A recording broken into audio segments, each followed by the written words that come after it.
Okay, for this lead sound, I'm using the BG Lead, which is a Mesa Boogie Mark IIB, I think, emulation. I'm only using the one side of the two available amps.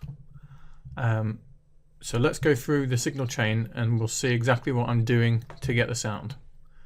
The first thing is, as the signal comes in, it hits an FX, of which I have got it set to a graphic EQ. Now the reason for this is that the amp, and this is true in real life as well, that Mesa Boogies have quite a lot of bass. Now with my guitar's pickups being humbuckers as well, which are naturally warmer and a bit thicker on the bass, I've had to take these two frequencies out by the following amount. So we've got -8 and -11 for 62 and 125 Hertz. If I don't do that, the low end, especially if you chug, becomes really flubby, as John Petrucci would put it. There's just no definition in it, and it makes the amp distort in a horrible way. So that's the first thing that happens. Every other frequency is the same. I'm just taking out those two bass frequencies. From there, we come into a noise gate with the following: 30-30 threshold and release. Again, this is for my guitar, and that seems to work pretty well. It comes in but doesn't throttle it unnaturally. Now the amplifier. So because this is a lead sound, and certainly not a crunch sound, I've got the gain switch set to maximum, or high in this case. Gain is set to 104. Again, this is by preference. My pickups aren't that high in output. They're certainly not metal pickups. But if you're using something like active pickups, then you'd want to bring the gain back down. Otherwise, I think it gets too saturated. Compression for this amp all the way on. Level I've left as it is. The bright switch is on. And again, even though I've cut those bass frequencies in the FX pedal, I've also cut the bass in the amp itself. So that's just how much bass these amps have, especially, you know, there's two variants. There's the BG Lead and the BG Drive. The Drive is even worse than the BG Lead. Mids I've got set to middle. I've rolled the treble off a bit. And this is actually courtesy of, there's a video on YouTube of John Petrucci explaining his signature guitar, the JP2C, and in his lead tones he rolls the treble off, and that's what gives him the nice rounded tone, as well as obviously his guitar and pickups being matched to it. But I find that this has a similar effect. It just brings the harshness of the tone back down, which means that when you're midway up the neck, you've got the sort of middle ground between having a really harsh attack or it being really smooth as if you were on the neck pickup. And then to compensate for that, the really top end presence, I've introduced a little bit back in. Now the trick with using the GT-100 or the GT-001 is more to do, actually, I think, with the speaker and microphone emulation. So I record directly through the GT-001 and I use it as the audio interface whenever I'm recording a guitar.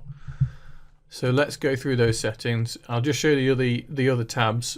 For solo switches off, no custom amp settings. So for the microphone, the speaker type I've set to custom, which will enable tab 5, where you can set the custom speaker options.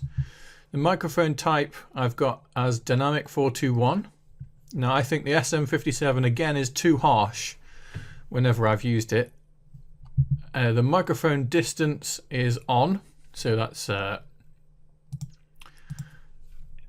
as I understand it, in the middle of the cone as opposed to out towards the edge of the cone on the speakers. The position is 4 centimeters, so that's the distance from the front of the speaker to where the microphone sits out from the front of the grill, should we say. So at the moment I've got it as 4 centimeters. Now this value, again, I had to play around with because this will either cut out completely or very much oversaturate the bass. Mic level I've kept as 100, and obviously I don't want any direct mix in this. So that in conjunction with these custom speaker settings I have found to be the best, for at least for my guitar. So the speaker size, originally I went for 12-inch because 4x12s in real life seem to be what every major artist uses, or a lot of them anyway. Inside the emulation I found that the 12-inch speakers just didn't give a thick enough sound, whereas I bumped it up from the 13-inch and you can actually go even further. But 13-inch with a closed back or closed cabinet seemed to give a really, really good and snappy bass response. And I've got 4 of those in the cabinet as the emulation. So post amp, we then go out and into another effects pedal, and this is the graphic EQ again.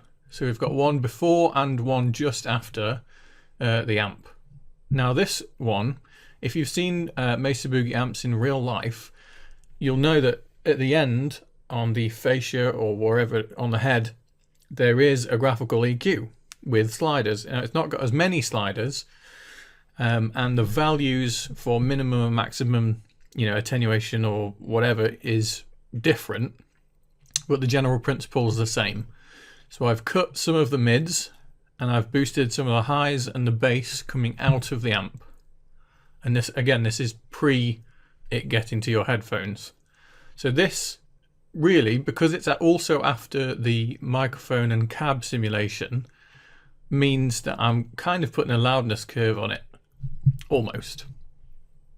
After that, I've got a delay. I've set it to pan so that you get the ping pong in stereo. Delay times of the following, so you can change those to suit your needs. I tend to have about half a second, it looks like. Feedback quite low. High cut, again, just out a bit. The effect level I've boosted slightly. Obviously direct mix 100% and tap time is 50. And then just after all of that, there's a very final and very subtle reverb effect, so plate reverb, and with the following settings. And it's really, you can't hear it that much, but it just gives a slight bit more space to the sound.